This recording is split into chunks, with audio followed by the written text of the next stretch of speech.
In this video, I'm going to give you access to a video I've made recently for my students inside of my coaching on how to deal with strong urges. Now, this has been literally the most asked question ever since I started coaching 4 years ago, where people always and constantly ask me, Samir, how do I handle strong urges, right? And that's been the worry for most people, as they feel as if like they lose control in that exact moment. So in this video, I'm going to show you both the root cause as to why do you have these strong urges in the first place, where are they even coming from, so that you can cut them from the root and not really have them anymore, as well as understanding how can you actually deal with desires in the moment when you are in the thick of it, right? When you are facing those desires, so that you can then, by the end of this video, really have this sense of confidence knowing that this is just a desire that is not going to make you go back to PMO again and have you feeling shame and guilt. Now, this is a pretty long video because it covers many different aspects that are not only going to be valuable when it comes to you handling urges, but also to you quitting porn and masturbation in the long term. So please, if you want this video to actually work, you need to be focused first of all. So turn off your phone or any notifications, really focus and take this seriously, because this could be the video that's going to really change everything for you. And I'm about to present information to you that you've never came across before. So focus, take down some notes, and whenever there are things to reflect on, then make sure that you actually take the time to reflect. All right, guys, so I'm going to go in depth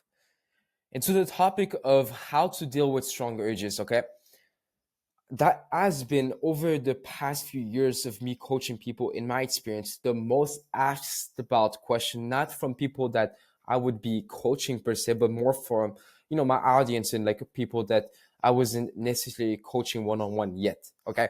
And that has been like, one of this dilemma for people, where they're like, well, how do I do, like, yeah, I can be free for like, months, years, whatever, but it's like, how do I deal with the, sudden strong urge that's going to essentially overpower me, right? So we're really going to go in depth into this video, right? Take your notebook, right? Or take the workbook if you have it, and write down some notes, right? Jot down some notes. Now, this is not like a video that I would say you would watch straight from the start if you just joined the one-on-one coaching, for example, right?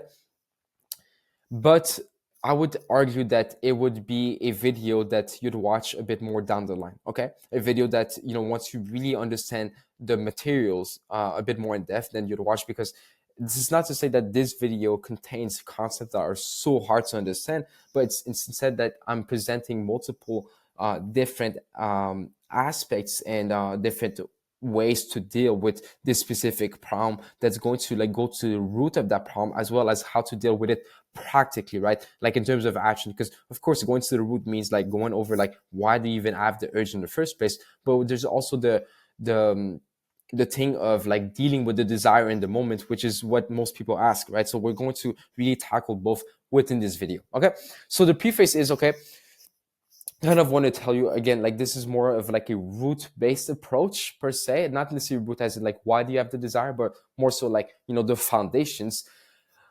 I can tell you how, okay, to deal with emotions, desires, pain, challenges, suffering, changing yourself, transcending, things of that nature, right? But if there's no why to change and there's no clear goal, okay, then why change the same habits you've been indulging in for years? By indulging, there's no like negative connotation. I hope you know that. I'm just saying, like, you've been doing for years. What's the real purpose, right? What's the real purpose of changing, right? It can't just be because it's good for me, because someone else on the internet said it was good for me, because this NoFap coach or the self-improvement YouTuber I'm listening to says to quit porn. Sure, it's very good, like, and these type of information that you might get from other people will probably create that desire within you to change and quit porn, right? But it's like, okay, why do you want to change your life for the better? Good for what exactly? This is what I want you to really think of. The why. Okay, when you have a clear why, a clear image of how you want to change and why you want to change, more importantly, what's going to happen, this is why it's so powerful, is you're going to have an unconscious blueprint to make a decision. Like you have a blueprint in the back of your mind of, okay, I should make this decision right now in that moment, because this is going to be better for me. When you don't have that, sure, you know that, like, for example, eating junk food is bad for you. But if you don't have an unconscious blueprint, then what happens is, yeah, you know it's bad for you, but at the same time, like, it feels good to eat it maybe for you. And maybe also it provides an escape. So it's like, well, it's almost as if like both options to eat junk food or not are as valuable, if that makes sense, in that moment. I mean, depending on the situation, obviously. But then when you have like an unconscious blueprint, what happens is you start stacking reasons to essentially not eat the junk food. And so it becomes like, oh, if I make the decision to not eat junk food, and this is more on a conscious level that it happens, but if I make the decision to not eat the junk food, then what happens is I'll be able to essentially get all of these benefits, all of these, reasons that I have for not eating junk food are going to, actualize. Like we're going to go a bit more in depth into that. So I don't just ramble off this point, right? Think about it like this, right? I still remember talking to one guy. It was like 22 years old, okay? And he told me this, and this is like very common amongst people that are about to be fathers, right? So this guy he had like a pretty tragic story. But remember, like when I was in Vegas earlier this year, 2025, went to like a business mastermind, and the guy that I was hanging out with, we were going down like the popular streets of Vegas. I was talking to him, and he said to me, like, when his partner told him that he was essentially going to become a father, he said that suddenly he started to like have like this thing in the back of his mind of like, let me get rid of these bad things in my life that won't help me with this specific goal of being a good father, and let me add the things that will actually help me with the specific goal of becoming a father, if that makes sense, of being a good father, right? And so it's almost as if like, because we all know like fatherhood is like one of these things that we can argue intrinsically, like intuitively, will be something that will motivate a human being depending on who they are and what do they want. But in most cases, it will motivate them to just like, take their life way more seriously and really improve their lives in a positive sense, right? And so this guy was like, it just immediately made me like stop doing certain things, right? Not as in like cause and effect, but it made him realize, okay, maybe I should stop doing, this specific habit. Maybe it didn't tell me anything, but maybe it's like, for example, smoking, or maybe it's, for example, like, hanging out with people that just waste his time, things of that nature. Because you realize, well, now I have, a kid, right? I'm going to have a kid. It's in the future. It's not like, yeah, I had the kid. And sadly, what happened with the story, not to shock you, but, his partner died when she was pregnant, which is very sad.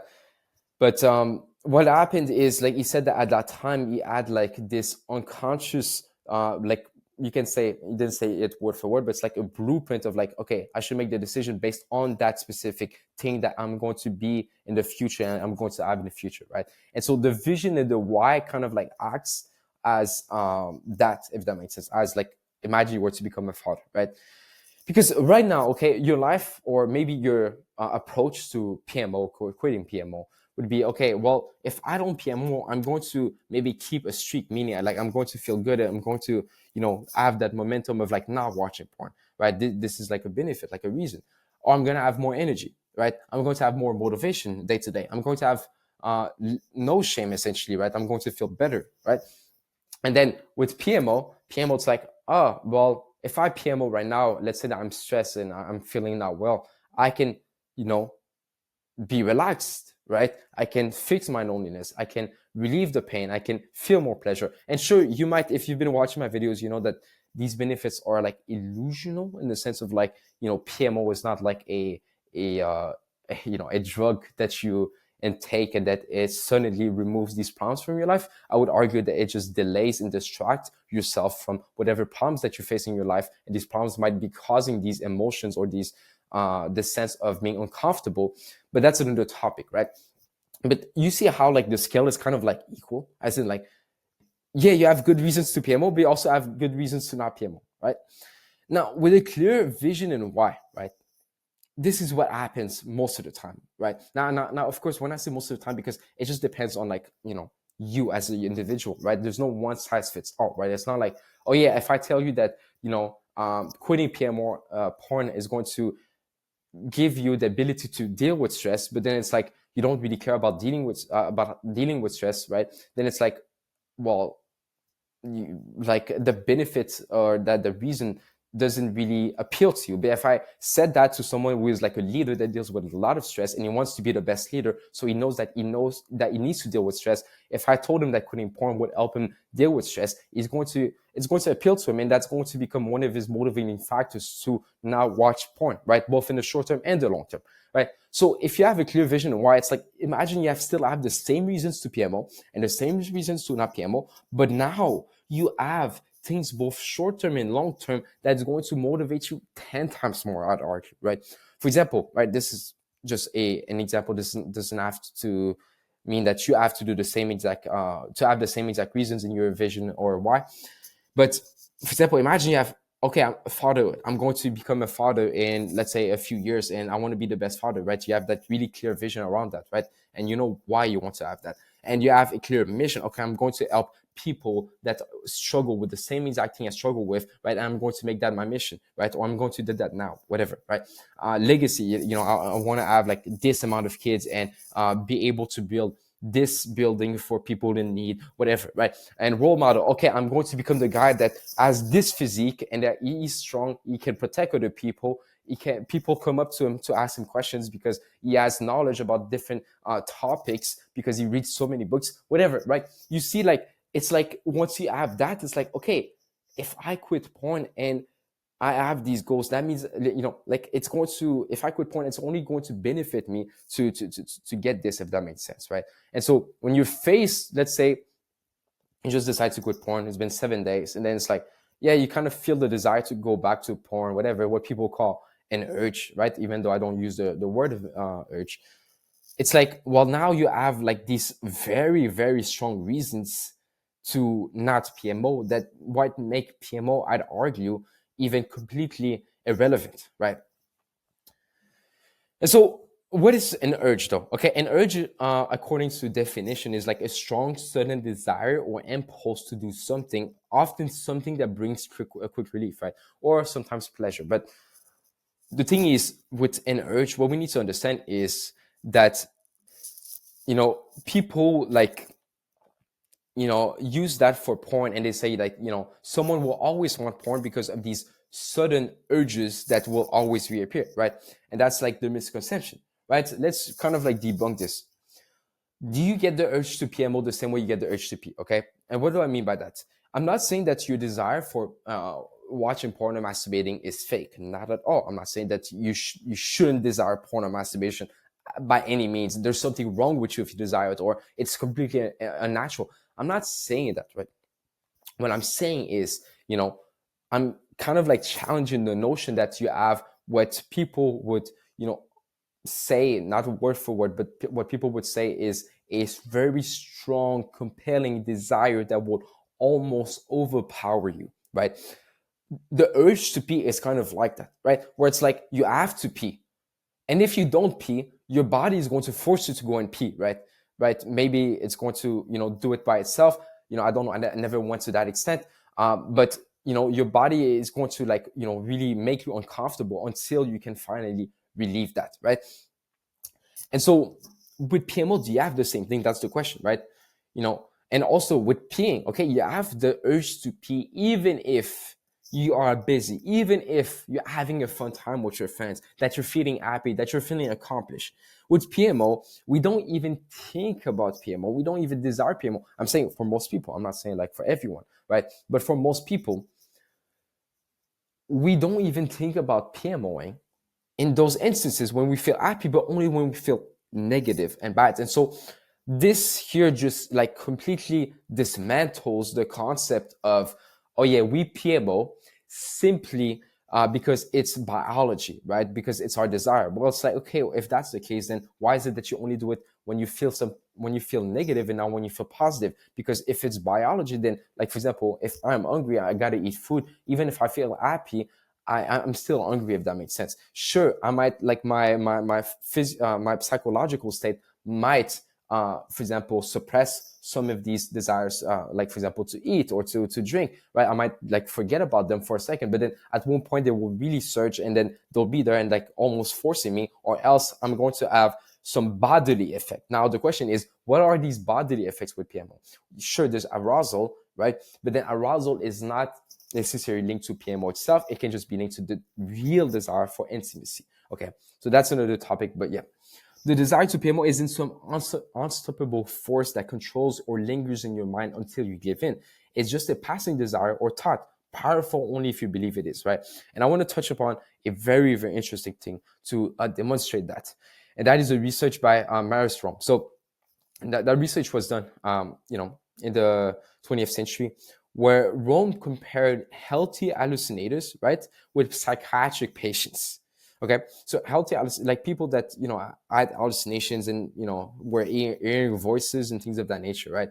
And they found that the main difference was this. Okay, it was that healthy non-patients, right, the healthy hallucinators, believed that they were stronger than their voices, whilst psychiatric patients, those that were in psychiatry, like those that were essentially had a negative response to their hallucinations, and it was actually having an effect on their lives, right? They saw their voice as powerful and threatening, right?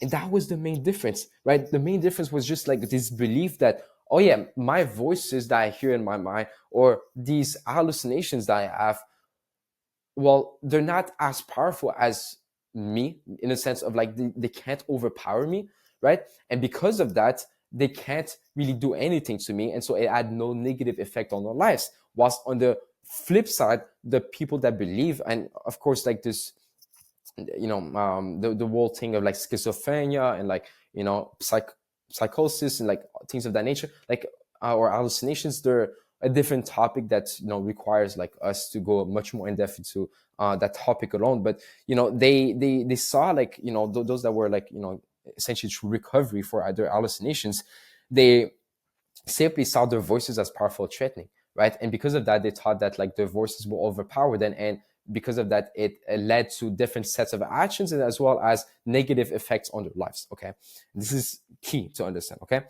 And so it's just a desire. So desires exist for many things in life. You might feel the desire to sleep with a prostitute. I always bring up this example in my book. You can feel the desire to sleep with a prostitute, yet that desire won't compel you to take that action. Sure, okay, I know some cases, and this is not uncommon. And by uncommon, I mean like it's not uncommon within the space of people that say they heavily struggle with lust, right? There is, I'll say, by uncommon, it's still rare to a certain extent where people go and actually pay prostitutes, right? I'm not going to deny that, but for some people, it's a hard no. They might think about it, they might even desire it, they might even go on their website and look at it, right, and see the different options, but they know that they will never pay one. Okay, because here's the thing: that desire, first of all, comes from you. Okay, but second, your thoughts and your desires cannot overpower you. They're not like an external force coming there to force you to do something which would be, of course, bad for you, right? It's more so, again, like a desire is like means like rationally you think that this is going to help you in the moment, right? Okay, and I don't want to go in too much in depth into the topic of prostitutes, right? And saying, like, for example, right, someone that wants to sleep with a prostitute, it's not there's nothing wrong with him, but sometimes he might be thinking, well, I never had intimacy, and so if I were to have intimacy and pay that, maybe I would have an experience of sex, and then maybe that's going to help me, know what sex is like before I get married, for example, right? It might seem irrational, but then, what's irrational when they say out loud might be rational to them, right? And so that's how we need to really go about it. But look, okay, if it comes from you, which means you're the one creating it in the first place, you always have also control over it, okay? This is the thing. People freak out about the desires, about their own desires, right? And sometimes because they freak out and have that shame associated with that, they just then like completely leave it to emotions, and they don't rationalize what decision should they make, right? So for more, I would have a video on disproving urges that I highly suggest you watch. At the moment that I'm recording this video, it's not been uploaded yet. I'm still working on it, but it will be there soon. Okay, so video games. Video games is something which, we could argue has a very similar makeup to PMO. Okay, both are on the screen. Both I have concepts that relate to real life, right? For porn, we can argue that there's reproduction and intimacy, which are things that humans universally desire. And then for video games, we could argue there's even more, where you have the social aspect, where you can get like in a tribe, that's an argument where you can have like this tribe effect, where you have like a group of friends and you're going on missions and you're accomplishing things. The second thing is you have competition, which especially for men is something which we could argue is in our innate predisposition to want to compete with other people, right? And to want to win. Third, there's also the concept of achievements, which is very, very prevalent within video games, where you can rank, you can climb up the ranks, right? Just like we could argue, like if you were to live in a tribe, I mean, even today in a society, right? We have like, jobs, and we have like, businesses, and like making money, income, like, there's like ranks, right? That we can climb up the ladder, whatever, right? And there's more, like fourth, like novelty. There's always new things to see, new things to accomplish. There's new there's updates, there's things of that nature, right? And so we could argue that video games, it could be even more addicting based on the concept of addiction that people use for PMO. Okay, and so the thing is, okay, if you don't have video games anymore, do you have an urge? Okay, so this is the thing I want you to kind of like really go over. Okay, from my personal experience, I went and played video games, and I say this multiple times in so many of my videos, that I used to play video games hours and hours a day. Okay, and by hours a day, I don't mean like, oh yeah, just play after school 2 hours. I would play after school 4 hours at least, depending on the day, right? Sometimes it was more, sometimes it was less. And then I would wake up and try to play.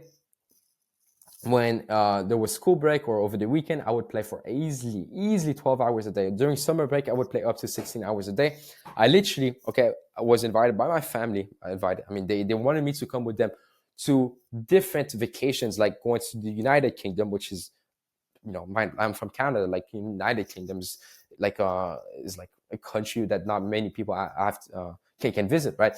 To Morocco, because I'm half Moroccan, and like Morocco is also like such a nice country to visit. And I was like, oh no, I don't want to come. And I created an excuse at that time, saying that like, yeah, I just want to go, and I'm going to get a job, so I can't come with you guys. But the reality is I just wanted to play video games. I would bring my Xbox to other people's place to continue playing my video game instead of like talking to them. And I would bring up the excuse of, no, but it's because like I have no one to talk to when I'm there with you guys, right? And so that's the thing. Okay, now when I left video games, did I have like, incredible, powerful urges to go and play again, right? This is the thing where we're going to tackle. Okay, for me, video games, and also for most people, I'd argue that that play a lot of video games, not just people that just play like, once in a while, or they just play like, a few hours a day for fun. For me, video games at the level I was playing, it was like an achievement, because I would like be very good to the point where I would be able to compete, right? And achieve the higher ranks in that video game, right? Where it's like, if I were to play even more or a few more years, I'd probably reach like you can say the high level, like you can essentially play professionally, right? And then there was also the relief for loneliness. I was very lonely at that time, right? I had no friends. I would be bullied, things of that nature. So it's like, for me, I was able to have friends on the video games that I would play with every single day almost. Then third, escape from problems. Like I was bullied, things of that nature. My life was not good. I had no achievements at all. No woman ever liked me. So it's like, I would use it as escape from my problems. I would be getting, again, the competition, the achievements, like, being able to compete with other people. And then there's the sense of power, right? Being able to, for me to play video games, like in real life, I wouldn't be able to express myself. I was the nice guy. I was the guy that didn't want to, fear being rejected, didn't want any confrontation. But then when I was playing video games, it was far much easier for me to do so, right? Where I would trash talk, and then, it just express myself and say, oh, you're bad, we just beated you, whatever, right? This is my past, right? To sum it up. But yeah, so you see, I'm getting like all of these things from video games. Okay, so the question is, okay, if I take away something that once gave me what I craved in life, right? here, what I craved in life here, right? And I thought that video games was going to, give it to me. Isn't it natural that I'd still want it when I abstain from it? Okay, I'm saying, like, is it natural I'd still want those, right? When I decide to abstain from what I thought would give me those things. Okay, this is the thing I want you to really reflect upon, because if we really think about it, it's not like just a random powerful urge, right? And then we say, oh no, it's just an urge, it's just withdrawals, and we just blame it on dopamine, on addiction, on serotonin, whatever people use nowadays. But like, is it just normal that, like, I'm getting all of those things? So yeah, of course I'm going to still, like, desire what I thought was going to give me all of those things if I don't have it anymore. It's like, imagine I have an headache, and then the only solution I would know is like this specific pill, and then you take out the specific pill as a solution. Like, I would crave that. I would try to find a way to get it so I can finally, like, fix my headache, right? It's really that simple. Now, okay, think about it. Okay, imagine this. Okay, you imagine you go, and let's say you're a lonely, a single man in his 30s or late 20s, and you live in your apartment. And maybe also you could just, like, kind of like personalize this example to your specific situation as it might relate. But imagine this, right? And imagine that you are that man, and you go to your family's house, and you guys have like a nice dinner, like everyone is there, you guys eat, you guys have fun, maybe they, your sisters and brothers, they bring their kids, whatever, right? And like you're having a fun time. It's, you're feeling happy, right? You have, like, essentially no desire to PM, right? In that instance, probably, right? In most cases, you'd be like, yeah, I mean, it's not even going to be something that should be, even thinking about. You feel happy, things of that nature, right? But then you come back home and you're alone, right? You're there just, like, before bed, you're there, like, on your table, eating food before going to sleep. And then you sit there and you're with your thoughts. You don't have a distraction. You're not on your phone, whatever. And you start thinking about your life, and you're like, I'm not where I want to be. No woman ever liked me. I feel hopeless. I feel like I would be lonely forever. Maybe PMOing right now would be a good idea, since I haven't done it in a while. And I believe it'll help me forget about these problems and calm my mind down, right? And then you start thinking, no, but I'm going to lose my streak. Like, I know that God is watching, but I really need an escape from this situation. Here's the thing, right? What happens is your stress and like the emotion starts rising up, right? And of course, once, like, you have stress and emotions, then it's like it becomes physiological, meaning like it becomes a bit physical, and it's not just like psychological anymore. But you want to do it, but at the same time, you're afraid that you don't like facing those thoughts, right? You're afraid and you don't like facing those thoughts, sorry. So you think, well, this can be my pill to feel better. Let me use my current situation to rationalize why I should PMO. Okay. And so here's what you need to understand. Okay. When it comes to this, we simply rationalize. Okay. Like, think about it, right? If you have these thoughts and they make you feel uncomfortable, and then you start stressing about the fact that you start to, like, make PMO, like, or you start to think about PMO as a potential, solution to like getting rid of these thoughts and getting rid of these negative emotions. And then because of that, you feel fear and you feel stress and you feel anxiety. And then now you're like, well, PMO is going to also help me get rid of that same fear, stress, and anxiety that I'm feeling because of me thinking about PMO. Then it's like, what you need to understand is, like, it's just rational, where it's like you make a rational decision. There's nothing wrong with you. There's nothing, like, there's no pill that's going to fix you. It's just like a belief thing, where it's like you think, well, PMO is going to help me just get rid of these thoughts, right? And that's what I want right now, because I really don't want to face these thoughts. And maybe that's the only solution that is in your mind, but maybe there's also other solutions that are better than this. Maybe also the solution could be that you just face these thoughts, right? But this is not the topic of this video, okay? And it's just to make you understand what's really going through the mind, and really understanding that it's all rational. Like, you just rationalize why it should be, it could be an option, right? And it's not like there's something wrong with you. The only problem is your reaction to PMO, right? And this is what we're going to tackle right now from the root, is creating that stress, that shame, that fear, that anxiety, that then makes it worse for you, right? And obviously it becomes an emotional decision rather than a rational one, right? So how do I handle urges? Okay, first you want to stop caring so much about quitting porn. Super counterintuitive, super counterproductive, not counterproductive, but just counterintuitive. Let's leave it at that, okay? But think about it like this, okay? If you have an exam and you're at school and like you need to study for the exam, right? But then if like the exam in the back of your mind means so much to you, okay? It's like if you think irrationally that, you know, if you were to fail the exam, your life would be over, and that things of that nature, and that your self-worth depends on, you know, your grades at school.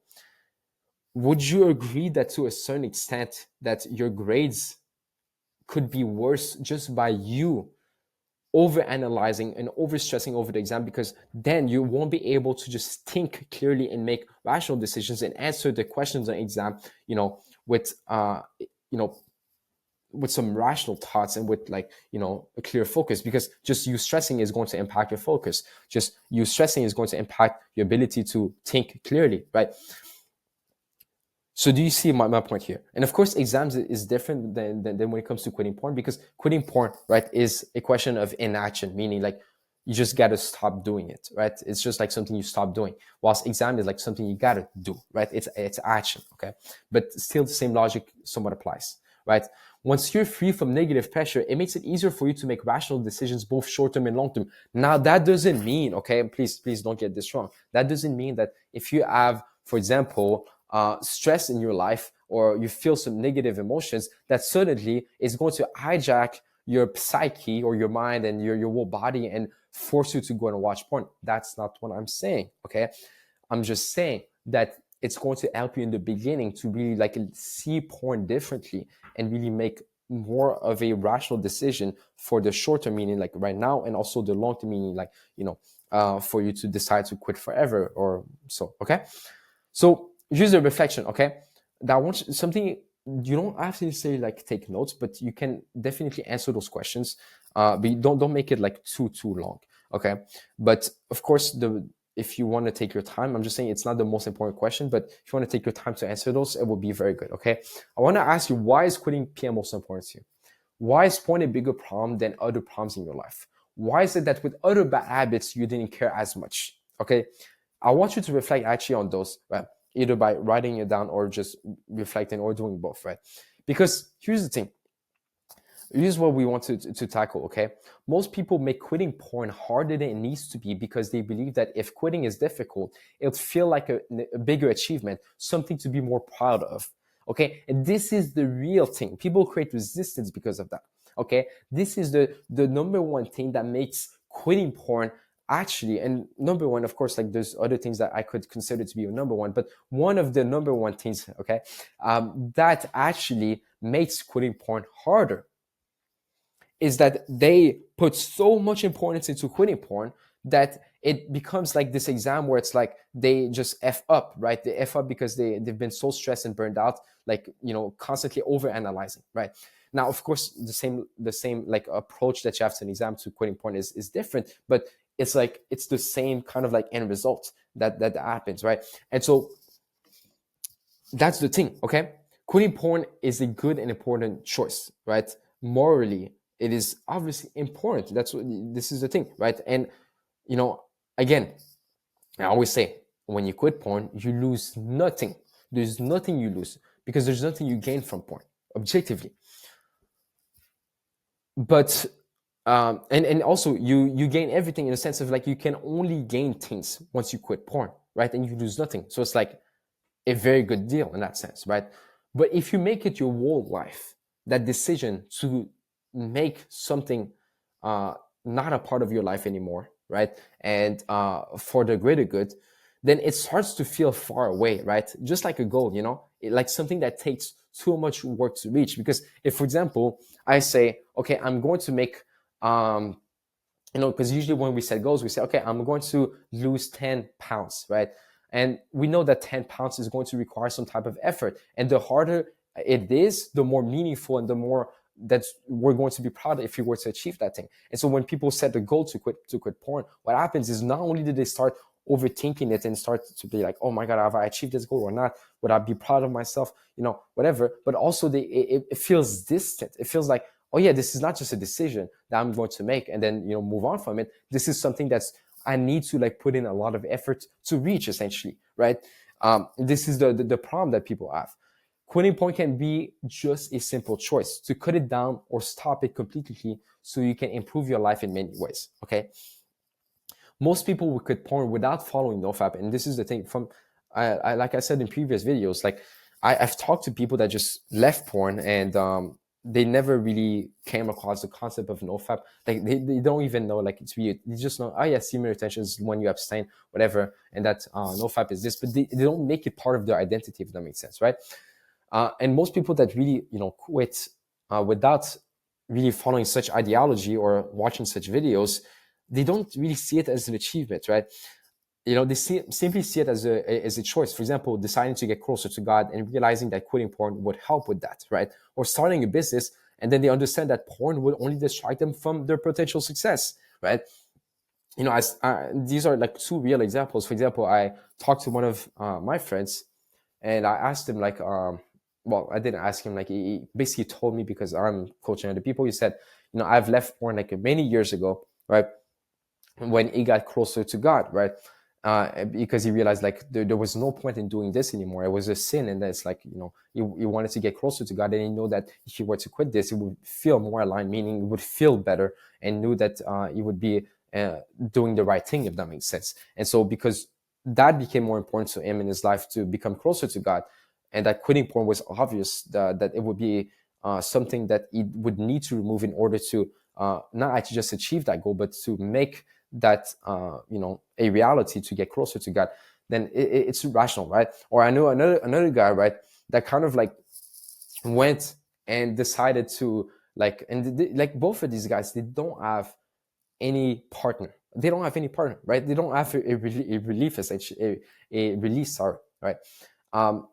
But that guy, for example, the other guy, he was a bit older, and he told me that he left like, I think it was like 1 or 2 years ago, and that was back then, right? Now they're still like going on, right? I asked them recently, but they, I said to them, okay, like, why did you quit? And he was like, well, I started this business. He started like an Amazon FBA business, like an e-commerce business, and he really wanted to be successful. He started like obsessing over success. So sorry, he always watches videos about like having a Lamborghini and then like being successful and then traveling the world, things of that nature. And he realized, well, if I were to quit porn, I would like it's get rid of a distraction, something that would potentially distract me from success, right?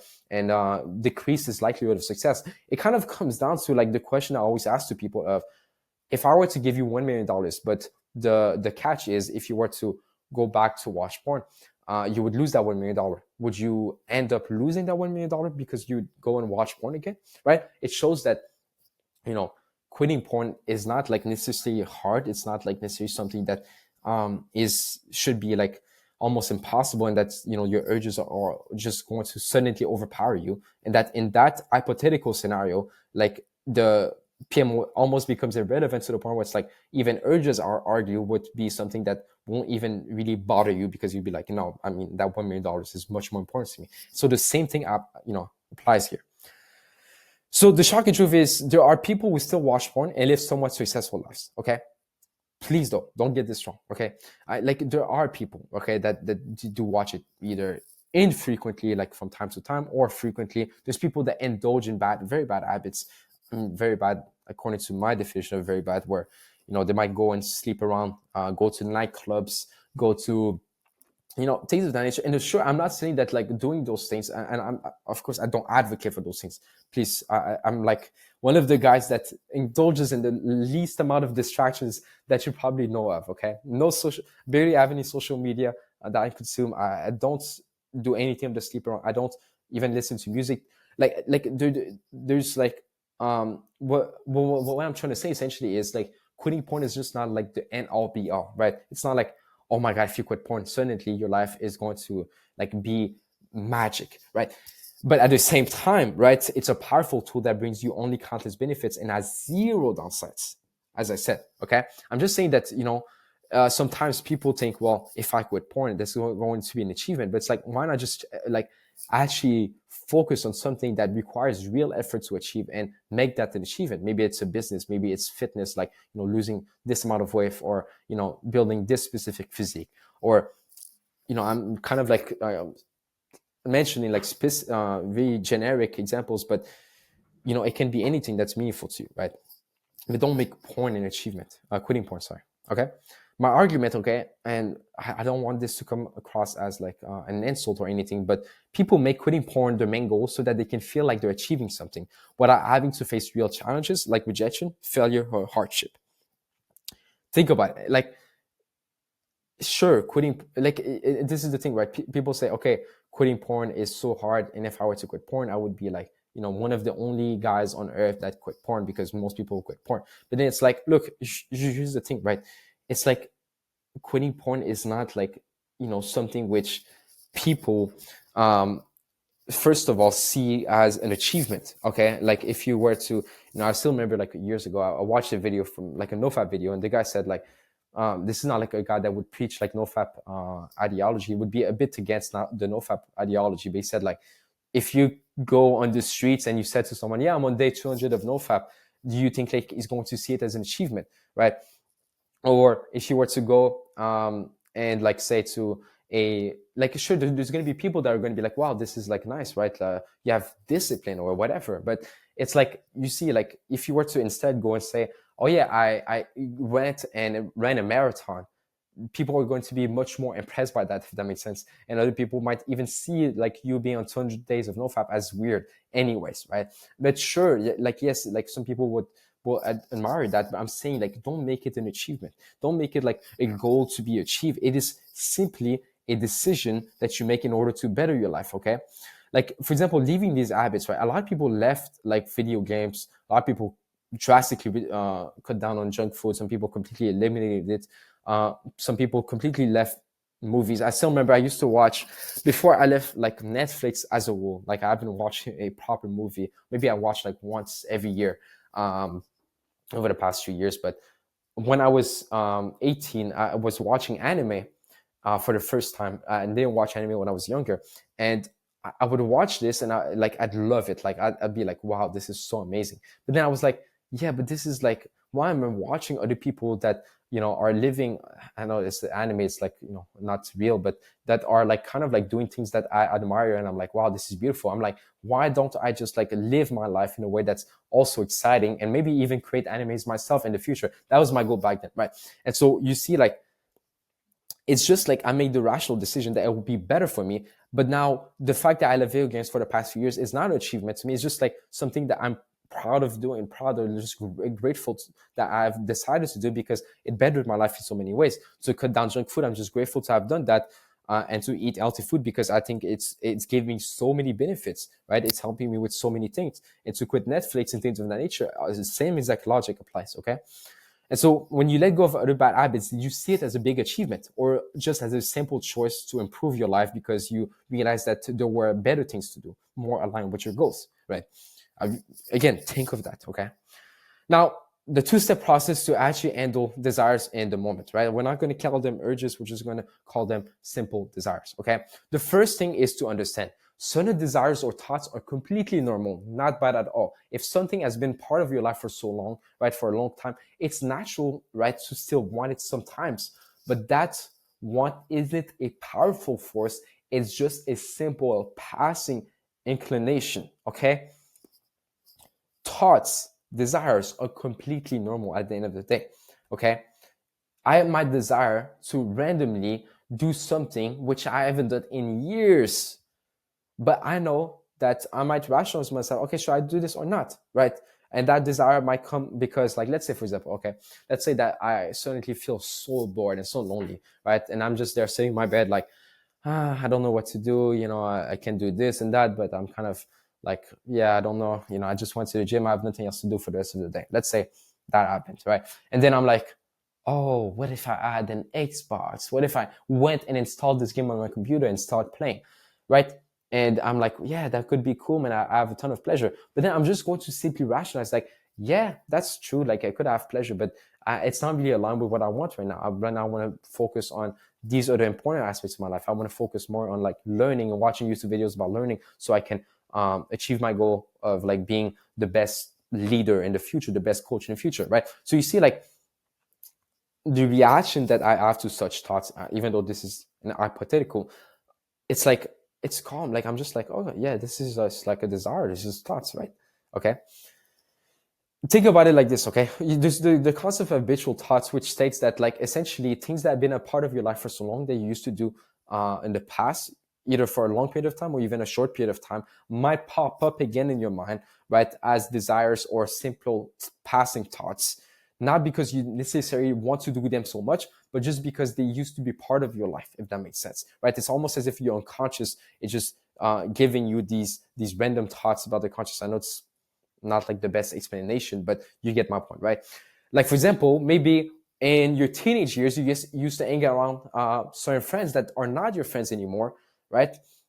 And you might start thinking about the good things that you did with them and how good it felt and like how fun it was. But you know that you're not going to maybe go and like message them and be like, oh yeah, let's hang out and do the same exact things, right? Or you know that it's not going to be a compelling, all powerful force, that thought or that desire to do the same things that you used to do with them, that's going to suddenly overpower you. Like, like, these are just like passing thoughts, right? You probably had these thoughts like this. Or for example, you used to play this specific sport all of your life, and then suddenly you start thinking about like, oh yeah, that used to be so nice when you used to do this. But it's like, it's just a passing thought. Like, yeah, sure, you might have the desire to play soccer, and you might rationalize, oh yeah, let me go and get my shoes and go on the field, right? Or maybe you rationalize, yeah, but it doesn't make sense when I don't want to do this, right? This is the thing we got to understand. It's just like, these are just random passing thoughts, random flashbacks. They're not all powerful desires. They're just thoughts. They're just like simple, sometimes desires, okay? And to prove this point, it's like those random thoughts and flashbacks or even desires will never ever compel you to like take an action, okay? And I want to give this example of like, when like you're in a building, you see like a fire alarm, right? And you start thinking about like, if I were to pull this, what would happen? And then you start thinking about like, oh yeah, the whole building would start like, there would be like this alarm going off, and people would go out of their door and see like what's happening, right? You start thinking about it, right? And you might be like, wow, what if I try to do this? But in the back of your mind, you're never going to do it. You just think about it, right? It's this thing, like, humans think of atrocities, yet they don't act upon it, because our thoughts are not going to force us to do something, right?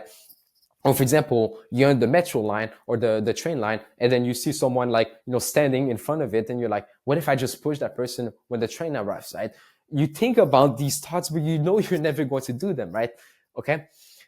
And of course, like, you don't think also, and this is the thing, you don't think that having these thoughts is something bad, and that like you're a psychopath, or like you have schizophrenia. No, like, it's just like random thoughts. These are random thoughts that you just think about, and that you have full power over them, and that it's you that's essentially thinking about these thoughts, essentially. Okay.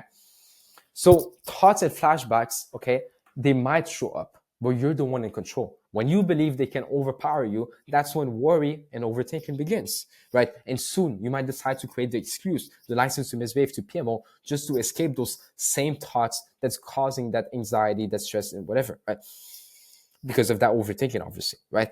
And this is the thing. It's nothing. It's no big deal. It's just like a random thought, right? Why do you have to overthink it? Why do you have to think about it so much, right? I would argue again that it comes down to a certain extent to the fact that you think that quitting porn is so important, and that your life or your self-worth depends on it. And so because of that, you're like, well, I need, to quit. And if I don't quit, oh my God, my life is going to be worse.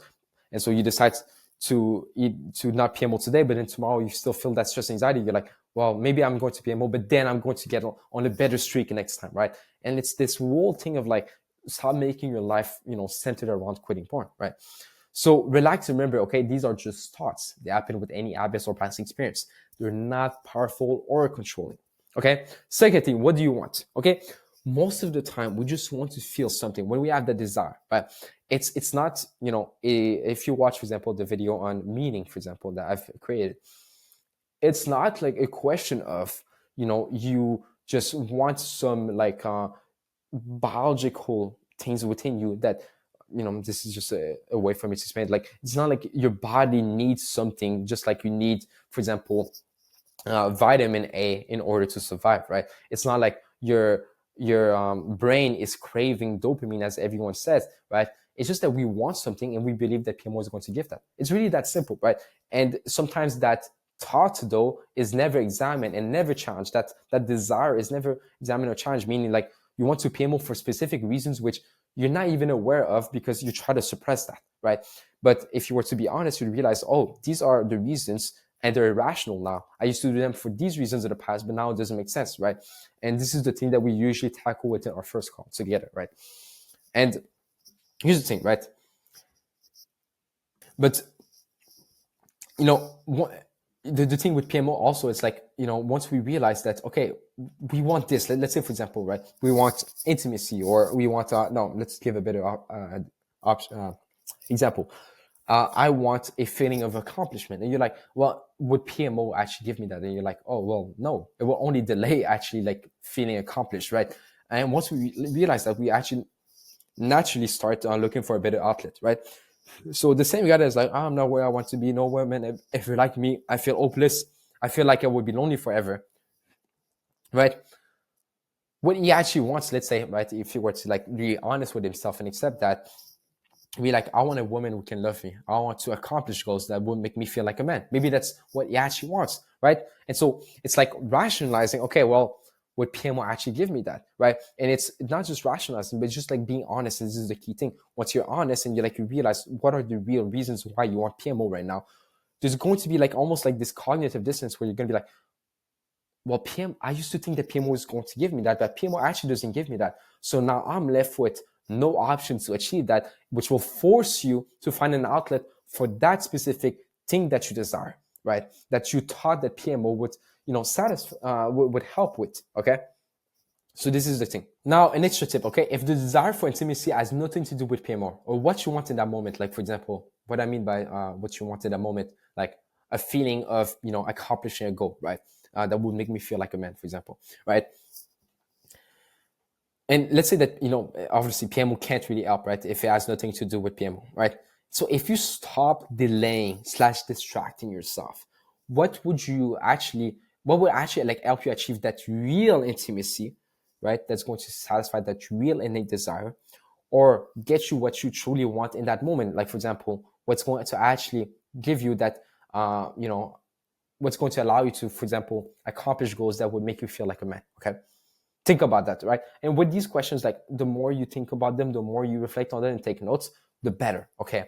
So you really want to, I know it might, overwhelm you, but this is again, like a video where you want to take a bit more of your time, okay? Because these are important things. Now, of course, if you want to, in the coaching calls, bring up these questions with me, after, let's say you watch the video and you want to bring up these specific questions and like the answers that you add to those questions, we will, tackle them together, okay? Also, another tip is interpret differently, okay? Some people naturally desire real intimacy with a woman, right?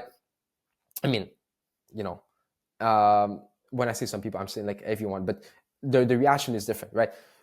Others see the same desire as a potential threat, something that might distract them or cause a relapse, right?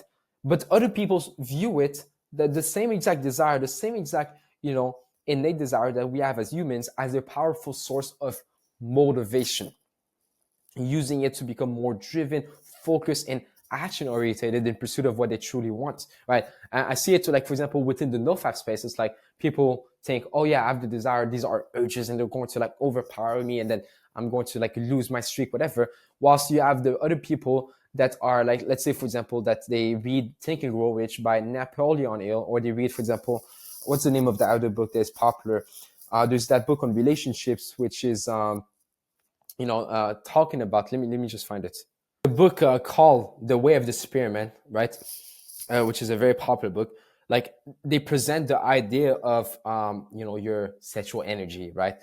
As like something that can be extremely powerful and just positive to use, essentially, and that will drive success in your life, both in the short term and the long term, right? It's like they have two different reactions, like they interpret their same desire differently, right? Another suggestion is to watch a video on sexual transmutation that we have within the course. is a video that at the moment of me recording this is almost finished and should be like published by then. Okay, so just a summary of this video. Okay, there's no such thing as an all-powerful urge that can force you to act against your will, right? That's the first thing. Second thing, you only feel the desire because you believe PMO is a quick fix for the problems you're facing in that moment, not because of biological urges. Third, recognize that random thoughts and desires are completely normal. Everyone experiences them. Okay. Fourth, simply acknowledge what you truly want in that moment. That awareness alone helps you see that PMO won't give you what you're really looking for. And then I would add that it would force you to go and improve other aspects of your life, which means that it's overall just a positive thing, right? That you realize this, right? So if you have any questions, again, please let me know. Please take notes. Please answer the questions within that video, and I'll see you in the next video.